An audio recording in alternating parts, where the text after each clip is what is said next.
All right, so really quick on how we were able to measure the throwout bearing, hydraulic throwout bearing, Tilton 6000 series.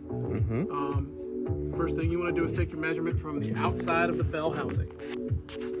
Right? So take something as flat as you can to go across this thing. We've been using our start plane.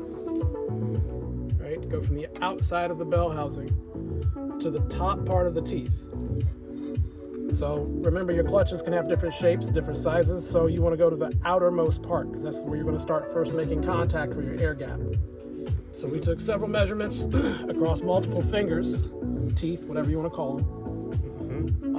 And so what we did from there was we subtracted the thickness of our plane, which was 170 thou, and then subtracted the air gap we wanted. Now, your air gap can be either rated for either your clutch or your throwout bearing. Our throwout bearing said it had a range of 100 to 150. Yeah, 100 thou to 150 thou. So we decided to settle right in the middle of 125. So we did multiple measurements, and then we average it out. Right. How do you average it for people that don't know? Yeah, so for the algebra, you just add them together and divide by the number of measurements you took. So if you took 4 measurements, you add that all up. So for example, ours was 2.3, 2.3, 2.3, 2.3. You add all those together, so you should get something around 10, and then divide it by 4. And that gives you your average. And that gives you your average because we took 4 measurements. And then, so once you got your number, what do we do? So then, once you've accounted for your air gap, you've accounted for your thickness of the measuring tool, then you want to go from the front face of the throwout bearing to the face of the transmission, right? Don't go to any of these other surfaces. This is the mating surface here, right? So the front face where it's going to mate with the fingers to the front face where it's going to mate with the bell housing. So again, what we did... That's the installation height. That's the install height, right? So for example, we did all that math with the bell housing. We got 2.2 inches, 2.22 repeating. Yep. And so what we did, we took this number, we took our plane again, and we measured from this face to this face. Right? This face to this face. And so what we did from there was we again had to subtract our 170, right? Because that's the thickness of our plane. So then that gives us, so we want that number, whatever we measured, from here to here, minus this thickness, gives us the distance from here to here.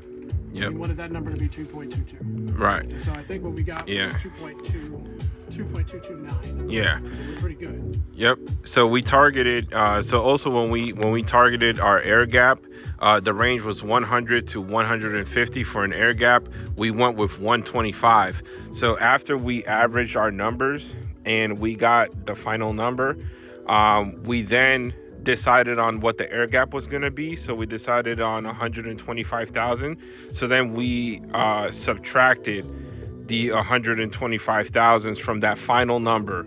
So now when you do your measurements on the transmission, you don't need to account for air gap. You're only accounting for installation height, because the air gap is already accounted for when you did this measurement. And I think that's actually where everybody kind of like loses their shit, where they don't know like where they get lost at. Yeah, because I mean it's not hard math, but it's keeping track of everything. And the other thing we noticed is, on your trans, you may have multiple mounting holes. You go with the one that's the closest. So what we did is we moved it at closest, and allows you to have the bleeders on the right side of the transmission. So this is on the right side for us. So we've been basically using this hole. Right. So we've been kind of threading and unthreading to make sure that we get within the right range based on this hole, because that's where we know we want the lines to come out. Yep. So that's pretty much it. So hopefully we can put this thing together. And now for me personally, I can actually stick something in here and touch the bearing surface and see if I can actually get some movement.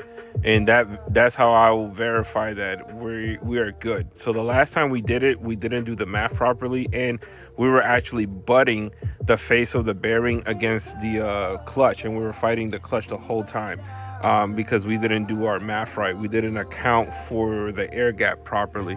So now we should be good to go. Right. Yeah. So yeah, let's get it. Let's get it in there. All right. I think we're good. Stargate 469. Caps lock. Brian said, "Let's get it in there." Let's get it in. We put things in holes. Tight holes.